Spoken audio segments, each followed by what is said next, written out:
Muy buenos días, tengan todos las personas que se han conectado y nuestros invitados del día de hoy para esta cuarta conferencia de este ciclo maravilloso sobre si podemos ser libres y prósperos a partir de la leyenda negra española. Es un grato placer para Se Dice Libertad y las instituciones que nos han acompañado en este ciclo, como son el Grupo Giroscopio y el Instituto Bolivarium, darles la más cordial bienvenida para esta cuarta conferencia sobre la conquista de la Nueva España y el desarrollo del capitalismo mundial, con un invitado muy especial desde México, el doctor Martín Ríos Saloma. Para iniciar esta conferencia, le paso al coordinador de la misma, el profesor Luis Alfonso Herrera, para que nos dé la bienvenida y un marco de la conferencia, y luego ya él presentará al moderador y al profesor Ríos. Muchísimas gracias y bueno, todos atentos a esta conferencia tan importante. Bien, muy bienvenidos, como dice Rocío, pues a quienes nos siguen esta mañana o tarde, quienes están desde España. Muy contentos de poder llegar a esta cuarta fecha del ciclo sobre la leyenda negra española y si a partir de ella podemos ser libres y prósperos en los países hispanoamericanos, en España. Eh, eh, a partir de la primera conferencia tuvimos oportunidad de tener una visión general de qué fue ese modelo virreinal a través de la conferencia del profesor Gil Ibáñez, Alberto Gil Ibáñez. Luego en la segunda conferencia con la profesora Natalia Denisova tuvimos oportunidad de conocer los debates, las ideas, las reflexiones que fueron guiando ese modelo virreinal, tanto en lo filosófico como en lo teológico, y qué repercusión tuvieron en las instituciones y en la política del periodo virreinal. Luego en la tercera conferencia tuvimos oportunidad, a través de mi exposición, de conocer un poco cómo fue la organización administrativa y el control jurídico que sobre esa organización administrativa se desarrolló durante el periodo virreinal y en qué medida pues nociones como la de Estado de Derecho estuvieron presentes o no. En esta cuarta conferencia con la cual cerramos nuestro ciclo, vamos a abordar algunos aspectos económicos, por supuesto desde un punto de vista histórico, y ojalá, igual que las conferencias anteriores, pues nos surjan dudas, nos surjan inquietudes, curiosidad, y podamos profundizar en nuestro conocimiento, en general bastante precario, sobre este importante periodo de casi 3 siglos, que es determinante para todos los países actualmente en Hispanoamérica. Para eso, pues contamos hoy con la participación como moderador del profesor Daniel Lajud, profesor de la Universidad Católica, de la Universidad Central de Venezuela, un conocedor de los temas económicos, pero también de la historia del pensamiento económico. Así que le cedo la palabra para que presente a nuestro conferencista del día de hoy. Muchísimas gracias nuevamente por su asistencia. Muchas gracias, Luis, y gracias a Cedice también por invitarnos para acompañar al profesor Ríos en su conferencia de hoy, ¿no? La conferencia del profesor Ríos se llama La conquista de la Nueva España y el desarrollo del capitalismo mundial, ¿okay? El profesor Ríos es historiador de origen, ¿okay? Graduado en la UNAM, ¿okay? Y tiene maestría en historia y doctorado en historia por la Universidad Complutense de Madrid, ¿okay?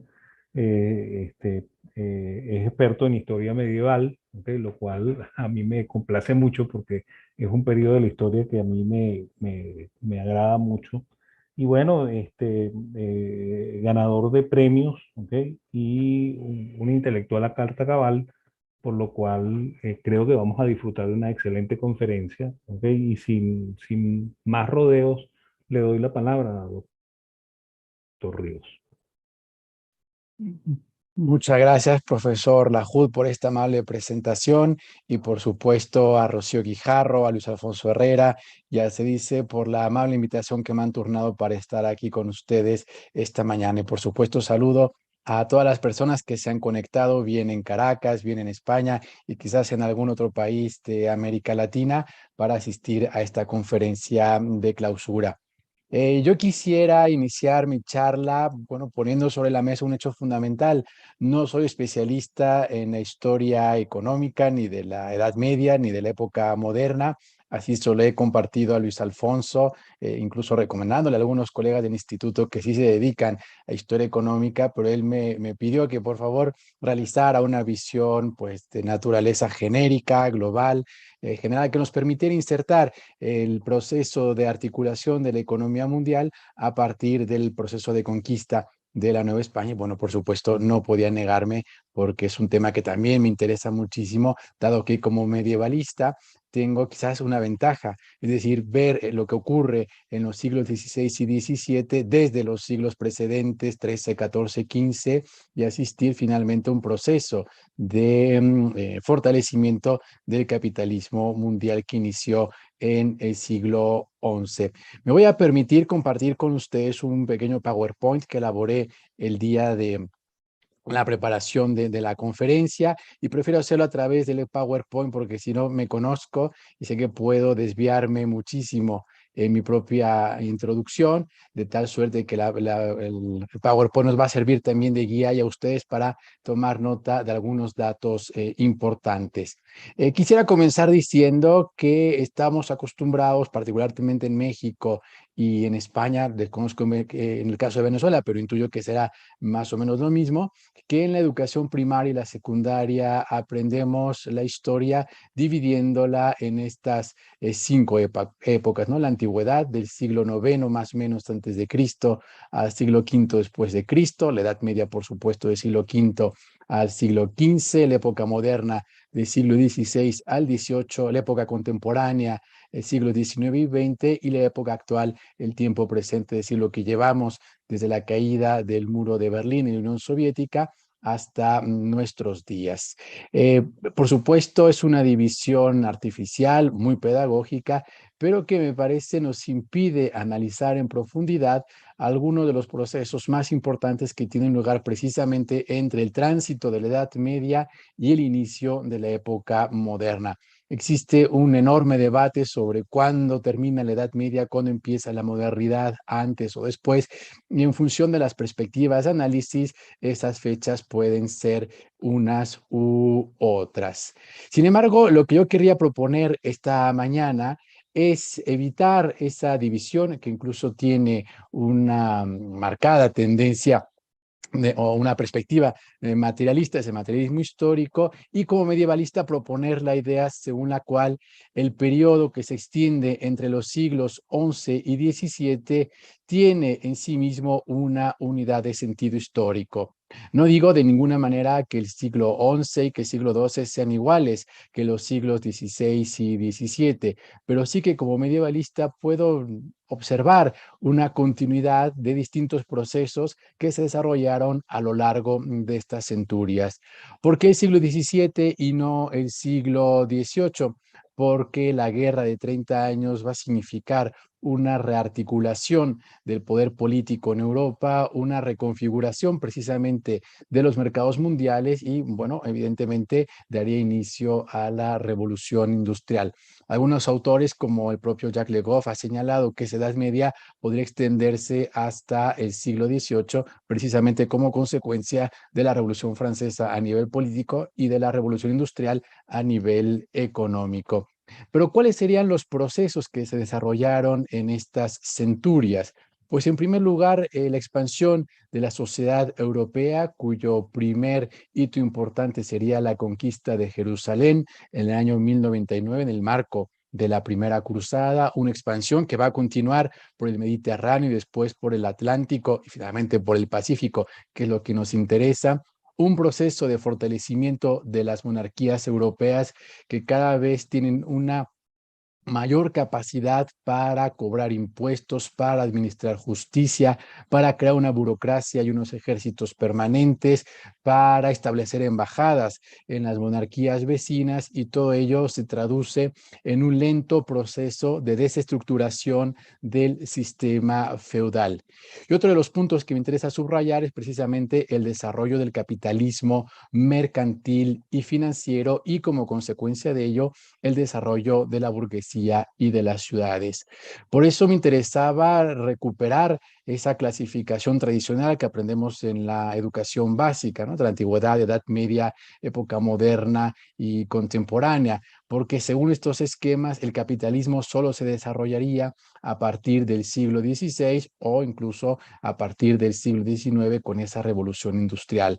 Sin embargo, como es bien sabido, el capitalismo tiene distintas fases y creo que hoy estamos en posibilidad de decirlo sin ninguna duda que el capitalismo nació en el propio siglo XI como consecuencia de las contradicciones del sistema feudal y una serie de revoluciones tecnológicas, agrícolas, de producción que tuvieron lugar en el conjunto de la sociedad europea y que se van a materializar en dos elementos fundamentales: un aumento demográfico continuado por lo menos hasta el año 1348, en que llegó la gran peste, la peste negra, y como consecuencia de ese crecimiento demográfico, un aumento constante de la demanda.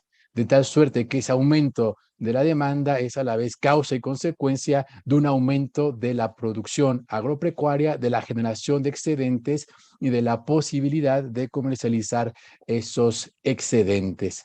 Por lo tanto, esa necesidad de comercializar los excedentes va a dar nacimiento pues, a todas las exploraciones sobre el Mediterráneo, las navegaciones costeras que van siendo cada vez más precisas. Por supuesto, a través de la observación de la naturaleza, estos marinos y comerciantes buscan adentrarse en el océano y como consecuencia de ello, pues el desarrollo del humanismo, de la propia reforma religiosa y de las artes plásticas y la arquitectura pagada y sustentada por esa naciente y cada vez más poderosa burguesía. No podemos desarrollar en la media hora que me ha sido concedida cada uno de estos aspectos, por lo cual me quisiera centrar en ese proceso de expansión de la sociedad europea y el desarrollo del capitalismo.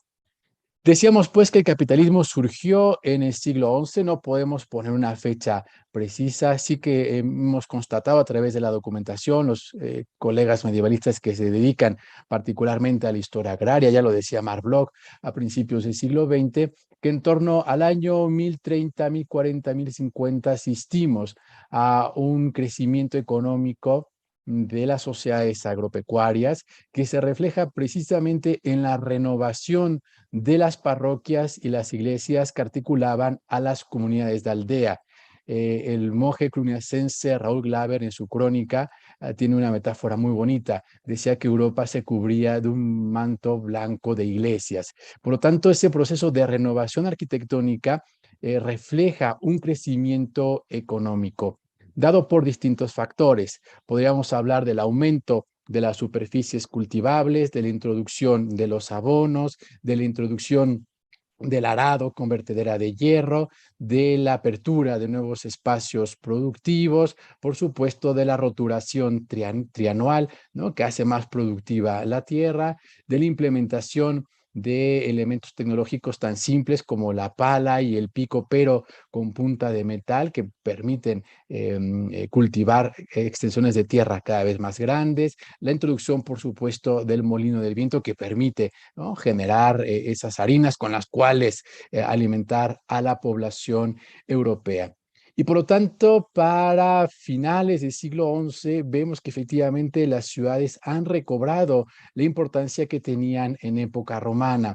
Es importante señalar que las ciudades nunca desaparecieron en la Edad Media, sino que tan solo perdieron en algunos casos población, en algunos casos extensión territorial y en muchos peso político, particularmente las ciudades del Mediterráneo, porque el peso político pues, se concentra en Europa del Norte.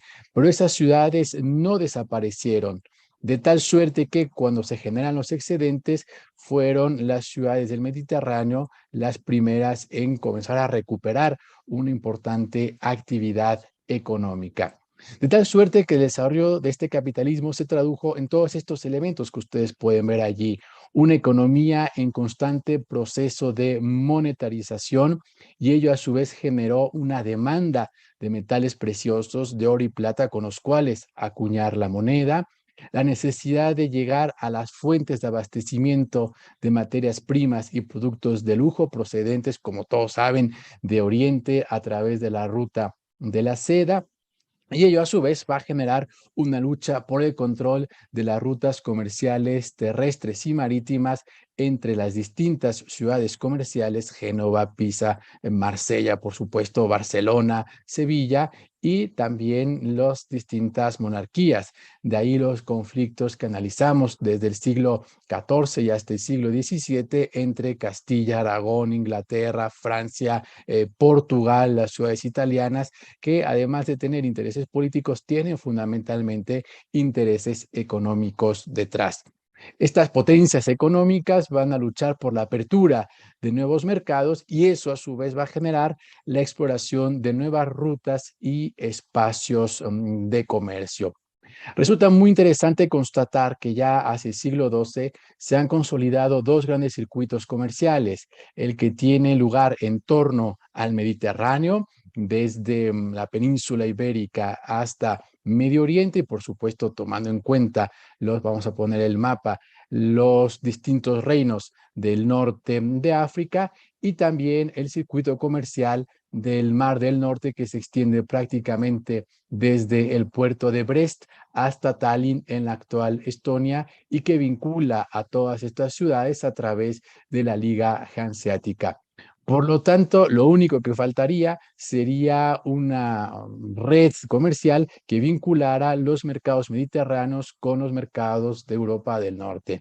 Y ese circuito comercial es precisamente aquel que transcurre por el Sacro Imperio Romano Germánico que conecta la ciudad de Bolonia, la ciudad de Augsburgo y la ciudad de Troyes en Francia y desde allí a los puertos del norte de Francia para llegar a Londres. De tal suerte que hacia el siglo XII tenemos esa economía perfectamente consolidada y como ven en el mapa de Abraham Cres, que es un cosmógrafo catalán radicado en Barcelona, pues queda perfectamente delimitado esos espacios económicos, ¿no? Cada uno de estos nombres que no se pueden ver en el mapa, lo pueden descargar de internet, pues son los nombres de esas ciudades portuarias y comerciales.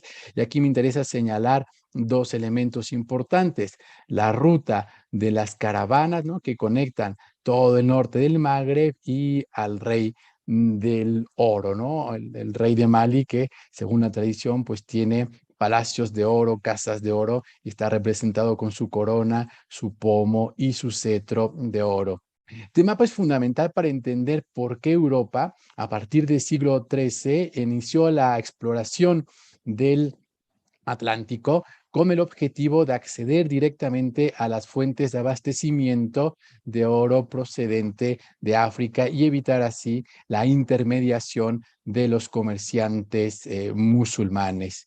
Vuelvo a esta imagen que me parece que sintetiza muy bien esos procesos económicos, es decir, a través de la monetarización, las ciudades adquieren una mayor importancia y surge pues la clase, en términos marxistas, ¿no?, de la burguesía, que no tiene los títulos nobiliarios, pero que sí tiene, como ven en esa imagen tan famosa del matrimonio Arnolfini, que está en el museo, la biblioteca, en la Galería Nacional de Londres, pues un tren de vida, ¿no?, que ya quisieran muchos nobles, y son precisamente estos burgueses los que hacen a su vez que el comercio de lujo tenga un enorme auge. Evidentemente, el rey quiere cobrar impuestos sobre este comercio para engrosar sus arcas y financiar sus distintas empresas militares, ¿no? Digamos que en el fondo todo está conectado. La península ibérica participa naturalmente de estas dinámicas económicas y durante el reinado de Isabel de Castilla y Fernando de Aragón, pues tuvo lugar un proceso muy importante que fue la confluencia de intereses. Es necesario subrayar una y otra vez que con el matrimonio de Isabel y Fernando nunca tuvo lugar la unificación de España. Cada una de las coronas mantuvo sus leyes, sus monedas, sus políticas, pero dado que tanto Fernando como Isabel pertenecían a la misma familia de los Trastámara, sí que hubo una confluencia de intereses.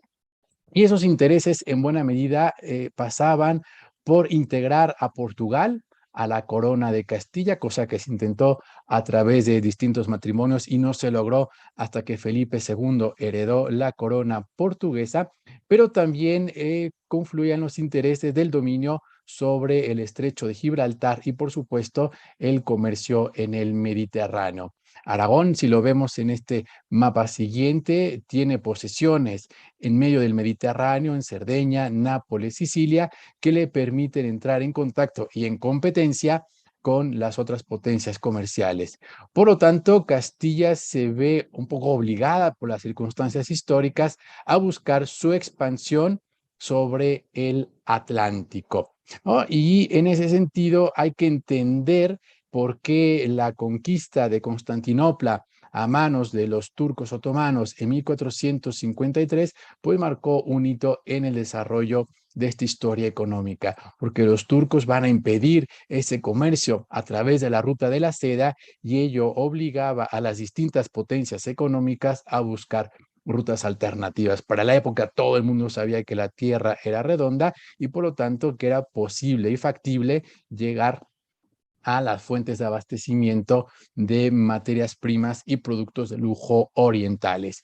Y quizás quienes más rápidamente lo entendieron fueron los portugueses, que desde el año 1302, es decir, desde principios del siglo XIV, han iniciado esta exploración de los espacios atlánticos, posicionándose en Canarias, ¿no? Enviando unas primeras expediciones, luego en Madeira, conquistando Ceuta, y si pueden ver ahí toda una cronología que nos lleva hasta al Cabo de Bojador en 1434, a Cabo Verde 10 años después, al Golfo de Guinea en la década de 1475 y finalmente a dar la vuelta al Cabo de Buena Esperanza en 1488. De tal manera que Castilla veía que efectivamente se le estaba yendo la oportunidad histórica de conquistar estos espacios marítimos. Por lo tanto, la Guerra de Sucesión Castellana, protagonizada por Portugal, que quería colocar a la princesa Juana, y Castilla, que reclamaba el trono para la reina, la que hoy conocemos como Reina Isabel de Castilla, pues además de ser un conflicto político y territorial, era también un conflicto económico. Y por ello el Tratado de Alcazobas fue tan importante, porque implicó que Portugal renunciaba al trono castellano y reconocía a Isabel como legítima heredera, a cambio de que Castilla renunciara precisamente a la exploración de las costas atlánticas del litoral africano. Y este impedimento, pues obviamente generó la necesidad de Castilla de expandirse hacia el Atlántico.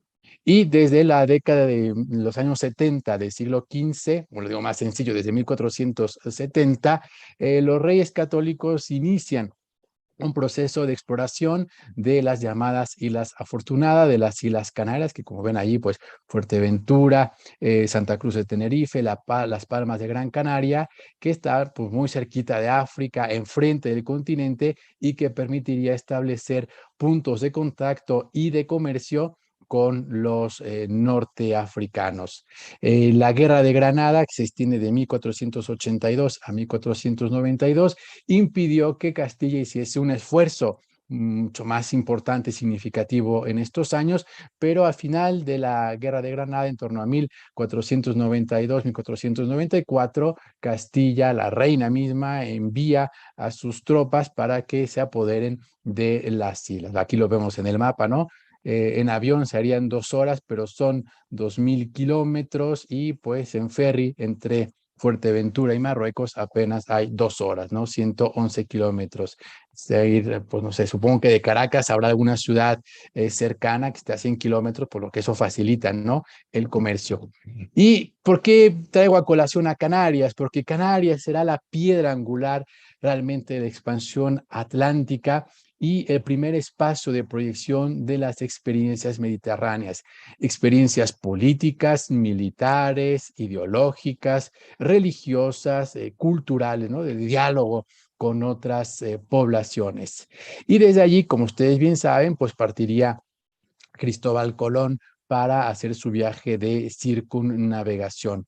Pero es importante subrayar que no se trató de que Colón saliera de Puerto de Palos, primero se colonizaran las Canarias y luego las Antillas. No, el proceso de colonización y exploración de estos espacios atlánticos es simultáneo, ¿no? Entre 1492 y 1500, porque pues al mismo tiempo que Colón está llegando a la actual Cuba, en la Gran Canaria se está fundando el primer cabildo, por ejemplo. Estas experiencias van a ser fundamentales para el proceso de conquista y colonización de la tierra firme.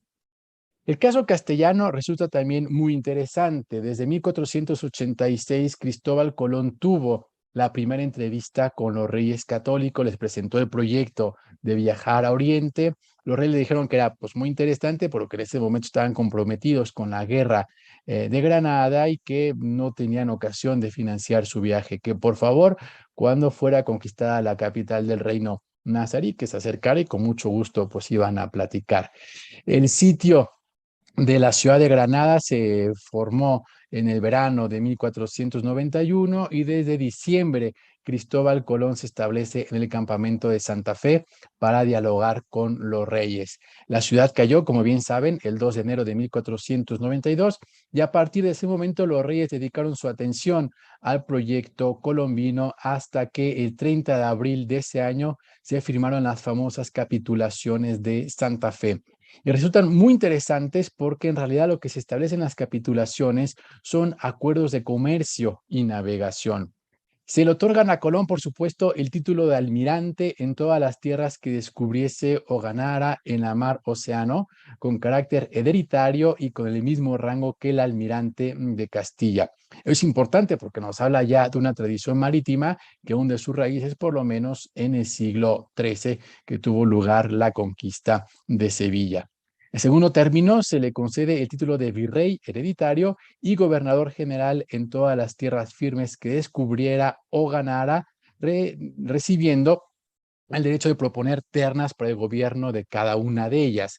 Estas dos cláusulas son fundamentales porque los reyes católicos, sin comprometerse absolutamente a nada, se arrogan para sí la autoridad sobre el proceso de reconocimiento, conquista y colonización. Es decir, son ellos quienes trasladan su soberanía a los espacios marítimos a través de esta delegación de poderes que hacen en Cristóbal Colón. Pero más interesante para nuestra conferencia de hoy son estos 3 puntos. El diezmo, es decir, el 10% del producto neto de la renta, es decir, de todo aquello que pueda comerciar, ¿no? Ganar, hallar o trocar en los límites de su almirantazgo, quedando 1/5 para la corona. La jurisdicción comercial de los pleitos derivados del comercio en la zona y el derecho de contribuir con 1/8 de la expedición y participar de las ganancias en esa misma proporción. Es decir, lo que se busca es montar, financiar una compañía de explotación comercial. Son las famosas sociedades en comandita en las que cada uno de los socios capitalistas aporta una parte del capital y en función del porcentaje aportado se reparten las ganancias, pero también las pérdidas. Por lo tanto, el viaje de Cristóbal Colón, más que ser un viaje de descubrimiento, ¿no? Hay que entenderlo en su contexto y fue ante todo un viaje de exploración y un viaje de navegación comercial, ¿no? Con profundos intereses comerciales. Colón conocía el mapa del cosmógrafo italiano Pier Paolo Toscanelli, que subrayaba la cercanía entre Japón, conocido entonces como Zipango, y la Europa del momento, de tal suerte que Colón planteó una cosa muy sencilla, pues si navegamos en este sentido, vamos a llegar antes o después a Zipango y luego a China, donde estaría el Gran Khan. Sin embargo, bueno, pues todos saben que lo que ocurrió fue esto. En el transcurso se encontró un continente entero al cual no supo concebir como eso, como un continente. Sin embargo, pues la generación posterior se va a dar a la tarea de dibujar el mapa de América. Este es el mapa de Martin Waldseemüller que nos representada la costa atlántica del continente americano bastante bien perfilada. No lo alcanzan a leer. Es un mapa que también se puede descargar fácilmente de internet y dice aquí Regnum Castel, es decir, que estas tierras corresponden, gracias a las bulas alejandrinas, al reino de Castilla. El mapa nos sirve para explicar quizás mejor gráficamente cuál era el sentido del viaje colombino. Navegar sobre el Atlántico, darle la vuelta al mundo y acceder directamente a los espacios comerciales de Oriente y poder comerciar con ellos sin la necesidad de negociar con los intermediarios turcos que habían cooptado por la ruta de la seda. En el caso de la Nueva España, lo que encuentra Hernán Cortés, pues es este mosaico de pueblos, de ciudades que no tienen una unidad política. Existen dos grandes alianzas, una alianza del Oriente, ¿no? Que integra a las ciudades de Zempoala, Cholula, Cacaxtla y, perdón, Tlaxcala, y la Gran Alianza de México, Tenochtitlan, que conocen todos ustedes, ¿no? Que es la más famosa.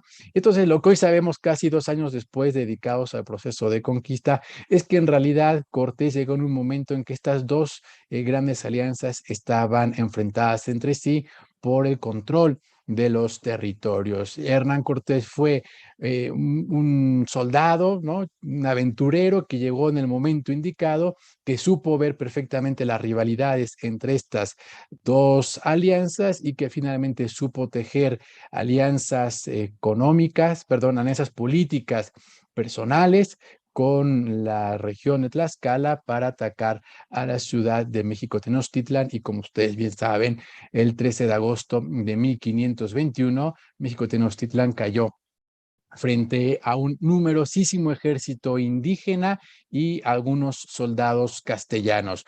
Hoy sabemos que la relación era entre 1 a 100 o 1 a 200 según los cálculos más aventurados, es decir, que por cada soldado castellano habría por lo menos 100 o 200 soldados indígenas. Entonces, técnicamente no podemos decir que Cortés conquistó Tenochtitlan, sino que más bien fueron esos grupos indígenas los que se aliaron para conquistar México Tenochtitlan.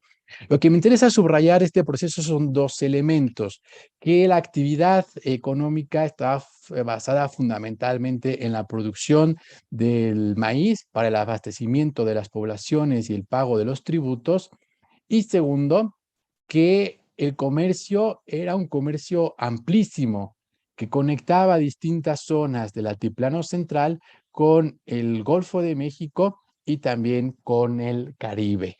Y nos interesa el Golfo de México porque claro, es a partir de ahí donde se realiza la expedición cortesiana, pero nos interesa más el litoral pacífico, porque como ven, hay distintas poblaciones asentadas en este litoral que conocen los caminos, y una vez que Hernán Cortés conquistó México Tenochtitlan, ¿no? Y se funda el reino de la Nueva España, se abocó fundamentalmente a encontrar esos caminos que lo llevaran al Mar del Sur. Y fue tan intensa la actividad de Hernán Cortés que llegó, bueno, ya no sale en la diapositiva, que llegó hasta aquí arriba, hasta las Californias, y como bien saben, el Golfo de California se llama Mar de Cortés, precisamente porque fue Cortés quien lo exploró. Pero imagínense lo que implica viajar desde el centro de México hasta, bueno, por las Californias, expediciones importantes, donde fundó distintos puertos como Huatulco, Acapulco, Barra de Navidad y finalmente La Paz. El proceso de conquista militar fue sucedido por un proceso de articulación del territorio, es decir, de la fundación de ciudades, de la fundación de caminos, la fundación de puertos, la articulación de las poblaciones indígenas dentro de ese nuevo contexto y sobre todo a partir de la exploración de regiones hasta entonces no dominadas por el señorío mexica. Resulta muy importante subrayar que la corona estuvo interesada desde el primer momento en seguir la empresa cortesiana y llegar también al Mar del Sur con la idea de completar ese viaje hacia las especerías. De tal suerte que en 1564 Miguel de Legazpi y Andrés de Urdaneta hicieron el famoso viaje que los llevaría desde el puerto de Acapulco hasta Manila y luego a través de la corriente de Curosivo de vuelta hacia el espacio novohispano. Esto significó la posibilidad de dar vueltas sobre el Pacífico y de establecerse directamente en esta zona comercial. Y por lo tanto, claro, ustedes bien saben que la nao de China va a llegar a llevar mercaderías desde Oriente hacia la Nueva España. Acapulco es el gran puerto de entrada a través de la recua, subirían la sierra, llegarían a Ciudad de México, donde estaba instalado el poderoso consulado de comerciantes, bajarían de nuevo a través de mula hasta el puerto de Veracruz y desde Veracruz se embarcarían a Cádiz y Sevilla, generándose así pues un circuito económico mundial en el cual la Nueva España era el centro articulador de ese circuito económico y de ese imperio hispánico. Y como se me acaba el tiempo, voy a pasar rápidamente a las conclusiones, que serían 4 conclusiones generales. La primera, que el proceso de reconocimiento, conquista y colonización del continente americano debe entenderse en una perspectiva de muy larga duración que nos lleva hasta el siglo XI,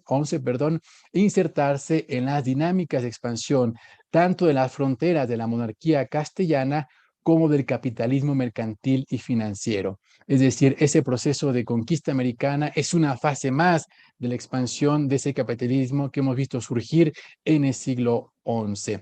En segundo término, esto forma parte de la leyenda negra. Nadie va a dudar que efectivamente los castellanos y los soldados estaban ávidos de oro y se querían llevar todo el oro posible. De hecho, el episodio de la Noche de Triste se explica en buena medida porque los castellanos no pueden moverse de manera ágil, dado que van cargados con el botín y los lingotes de oro. Pero más allá de eso, del afán de riqueza personal y la ambición, esta búsqueda del oro está impulsada por la necesidad de los mercados mundiales, es decir, por la necesidad de obtener metales preciosos con los cuales engrasar una economía cada vez más monetarizada. Y lo que explica que el oro, pero fundamentalmente la plata que se descubre en Perú y en la Nueva España, pues acabe en Europa financiando por un lado las guerras de Carlos V y por otro financiando las actividades de la burguesía de Países Bajos y de Inglaterra. Por supuesto, la conquista de la Nueva España permitió a la corona acceder a esos mercados orientales e impulsar el comercio mundial. Y bueno, pues la gran conclusión es que con la instauración de la ruta hacia China se completó la interrelación de los distintos mercados mundiales y la Nueva España se convirtió en ese eje articulador de la economía mundo a la que se refirió Immanuel van Alstyne. Y por lo tanto, eso nos lleva a explicar, y voy a ir cerrando la presentación, las dinámicas de la monarquía hispánica, no como una relación entre centro y periferia, el centro, el Escorial, la periferia, el resto del imperio, sino más bien como una relación entre distintas ciudades que constituyeron una monarquía policéntrica, de tal suerte que en última instancia una de las ciudades más importantes de ese imperio hispánico pues fue la Ciudad de México con sus 2 polos articulares del comercio, Acapulco y Veracruz. Bueno, pues nada más, muchísimas gracias y damos paso a las preguntas. Ok, bueno, bueno, muchísimas gracias, profesor Martín. Yo quiero agradecerle mucho su ponencia. Me estuvo, como me imaginaba yo, a la altura, ¿ok? Y bueno, yo tengo que hacer un pequeño comentario que envía uno de los oyentes, que es Francisco Fenol, que por supuesto va a ser grato también para Luis Alfonso, ¿no? Con estas 4 ponencias he aprendido más historia que en los 56 años precedentes a este evento toda mi vida. Excelente iniciativa que nos ha permitido tener información muy útil a los que día a día hacemos el esfuerzo de entender los eventos que nos afectan económica, política y socialmente. Bueno, que queda el agradecimiento por ahí, ¿no? Elvira Roca nos pregunta, ¿no es admisible considerar que la Edad Media, la Edad Moderna, acaba con el fin de la monarquía hispánica, le hace fin de este imperio y del imperio chino y de su próspera relación mutua y la fragmentación territorial, emergencia del poder anglosajón, ¿okay? Y tienen la ventaja de no dejar fuera América ni Asia, es decir, no es eurocéntrica.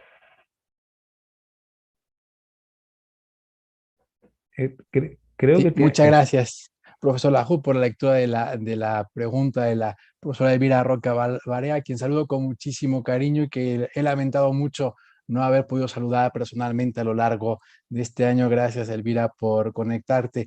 No, ciertamente, si algún estado, alguna entidad geopolítica marca el rumbo del periodo moderno, pues es sin duda la monarquía hispánica, de tal suerte que su disolución a partir de los primeros años del siglo XIX, pues va a marcar el fin de ese mundo que hoy llamamos mundo moderno.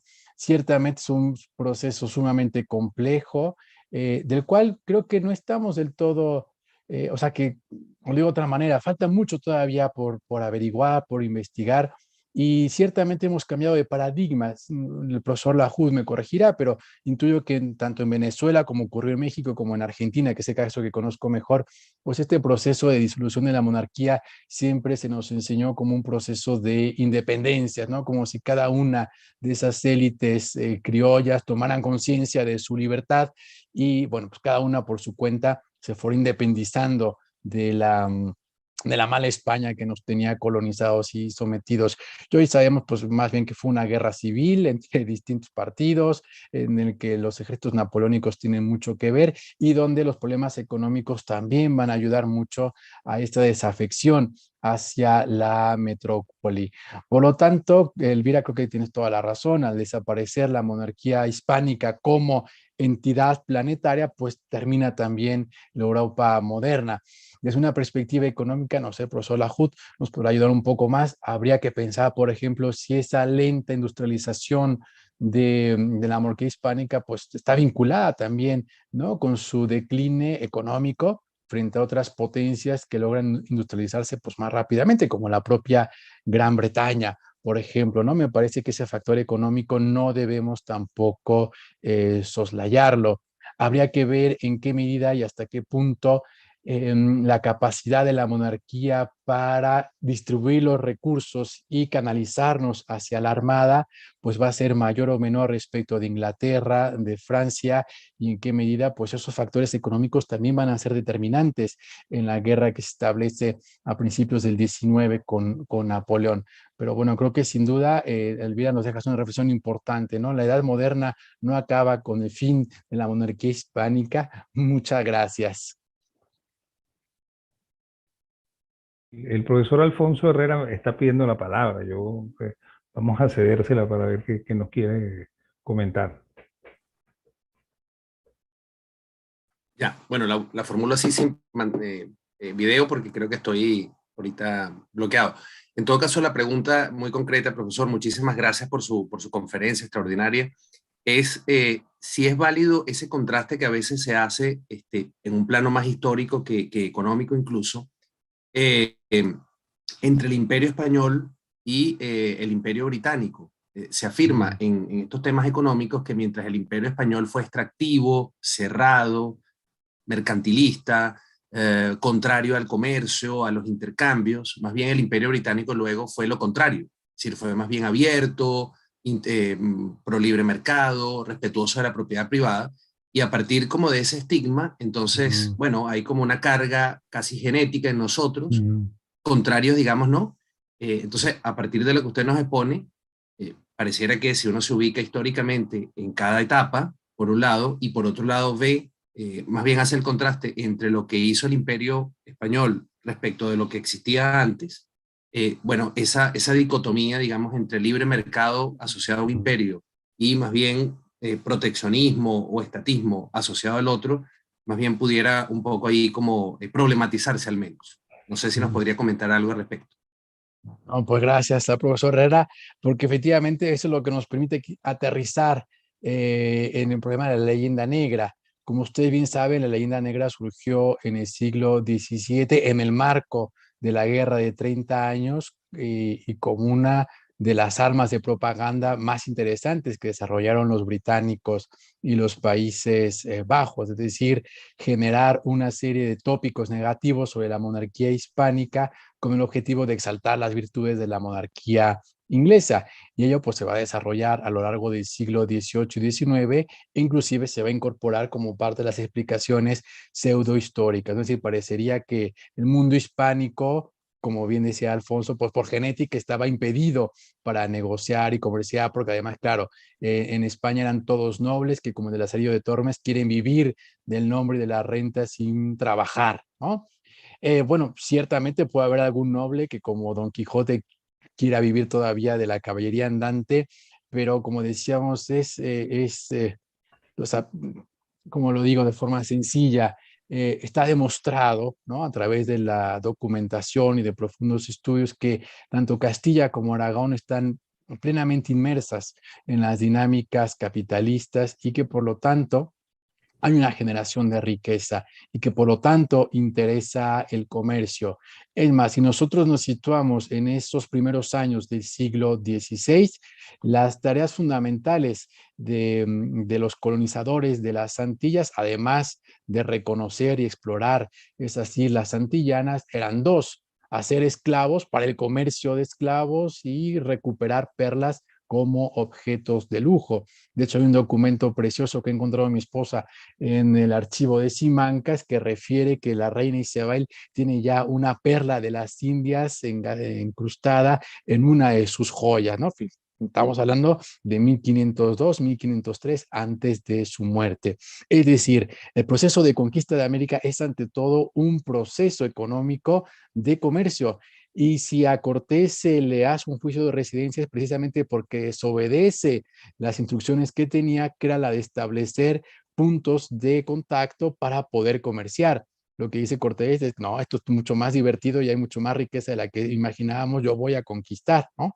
Por lo tanto, me parece que sin negar que la monarquía hispánica va a proteger sus mercados, no estaban negados al comercio, y el hecho de que la propia corona impulse la ruta hacia el Pacífico, pues es el ejemplo más claro de la necesidad de comercio y navegación, ¿no? Así que existan dos consulados tan poderosos de comerciantes como el de la Ciudad de México y el de Sevilla, pues nos habla de la fortaleza de ese comercio y de los enormes intereses económicos que tenían las élites del imperio hispánico. ¿Que hubo proteccionismo? Sí, sin duda, pero también una forma de la monarquía de garantizar unas rentas permanentes, es decir, a través del tabaco, los naipes, papel timbrado, es decir, todos aquellos monopolios que conocemos de la corona, pues son una manera de garantizarse unas rentas permanentes. Yo en cualquier caso, como historiador, quisiera que no comparásemos cosas que no son comparables, es decir, por supuesto que siempre será un ejercicio muy interesante comparar las dinámicas del Imperio Británico con las de la monarquía hispánica, o incluso las dinámicas de comercio de los Países Bajos y Holanda, ¿no?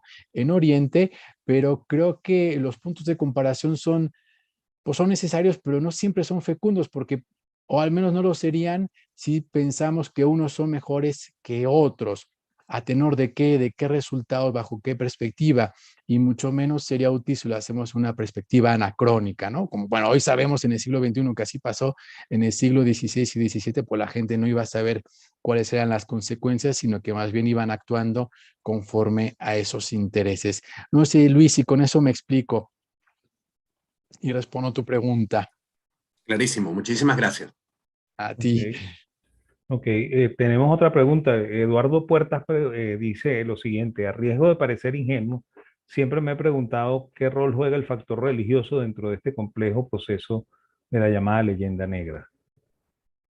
Bueno, pues el factor religioso es un factor fundamental. En el caso de la península ibérica, particularmente de Castilla, el enfrentamiento continuado con el mundo islámico va a generar una identidad particular. Es decir, los habitantes de la corona de Castilla ya para el siglo XV, además de sentirse miembros de una comunidad política que era el reino de Castilla, se sienten también miembros de una comunidad espiritual que es la cristiandad, ¿no? Y por lo tanto esa cristiandad que se asume como aquella que sigue a Dios Salvador, la única y verdadera religión, y por lo tanto el resto de religiones, fundamentalmente la religión musulmana, el Islam, pues son falsas. Mahoma, por supuesto, es un falso profeta.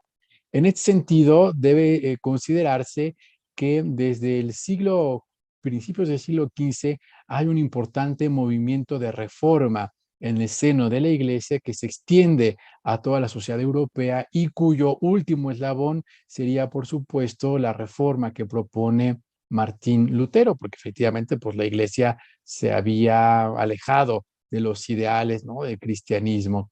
Y por lo tanto, el proceso de reconocimiento y exploración de América se legitima y se fundamenta también en la expansión de esa verdadera fe, ¿no? Ellos no sabían en 1492 que iban a encontrar a las poblaciones amerindias. Piensan que van a llegar a China, a Zipango, y que por lo tanto van a poder llevar a cabo una labor evangelizadora como ya se había intentado en tiempos de Marco Polo. Solo que, bueno, se encuentran con los naturales y empiezan los debates sobre si son o no son hombres, si se les puede evangelizar o no, y por lo tanto si pueden ser incorporados, que esto es lo fundamental, a la cristiandad y por lo tanto pueden ser considerados gente de razón y se pueden salvar sus almas. Y claro, muy rápidamente se llega a la conclusión de que sí, de que son hombres, es decir, seres humanos, que por lo tanto son racionales, que se les debe cristianizar por la salvación de las almas de los propios indígenas, pero también por la salvación de las almas de los castellanos, porque eso, si no sé si es así, sería un pecado de omisión. Ustedes saben que se puede pecar, según la doctrina cristiana, de pensamiento, palabra, obra y omisión. De tal suerte que si un buen cristiano ve que un ser humano no conoce la verdadera religión y está en riesgo de morir en pecado mortal, pues tiene la obligación de evangelizarlo y traerlo a la verdadera religión. Ello no significa que no haya habido efectivamente una imposición religiosa, que no se han destruido pues templos, códices, que se haya pasado a la muerte a sacerdotes, pero también debemos entender las dinámicas propias del mundo indígena, particularmente en Mesoamérica, porque si no, eso sería reducir a los grupos indígenas a meros espectadores, ¿no?, de los procesos históricos, y no, de ninguna manera son actores políticos de primer nivel que saben comprender también las dinámicas políticas que se generan a partir de 1519. Y como parte de la formación de esas alianzas, los caciques indígenas que salían con Cortés, pues no solo van a dar a sus hijas en matrimonio, sino que también se van a convertir al cristianismo como un rito de paso que va a saldar y a soldar la alianza política. Inclusive esos grupos tlaxcaltecas van a exigir a la monarquía el reconocimiento de sus derechos de conquista precisamente por haberse bautizado los primeros y además haber contribuido a un proceso de cristianización y evangelización. Obviamente, y ya con eso termino la respuesta, porque claro, da de verdad para otro ciclo de conferencias, las religiones americanas no van a desaparecer, asistiríamos más bien a un proceso de hibridación cultural donde pues van a mezclar elementos de uno y de otro, ¿no? Quizás el ejemplo más claro pues es el Día de Muertos, que ustedes saben que celebramos en México con mucho cariño y entusiasmo y que articula elementos tanto de la tradición europea, además puro estilo cluniacense, porque fue en Cluny donde se gestionó, se inventó el Día de Muertos y las tradiciones mesoamericanas de llevar ofrendas de flores y comida. Bueno, creo que me queda agradecer a nombre de SEDICE y a nombre del profesor Luis Alfonso Herrera, que nos haya ofrecido y brindado esta excelente ciclo de conferencias y sobre todo esta conferencia del profesor Martín, que a mí en lo particular me agrada mucho, ¿ok? Y bueno, no me queda más que darle las gracias, profesor. Encantado de haberle conocido. Espero que permanezcamos en contacto. Y bueno, y a nombre de SEDICE, como le comento, y de nosotros aquí en Venezuela, le agradecemos muchísimo esta conferencia.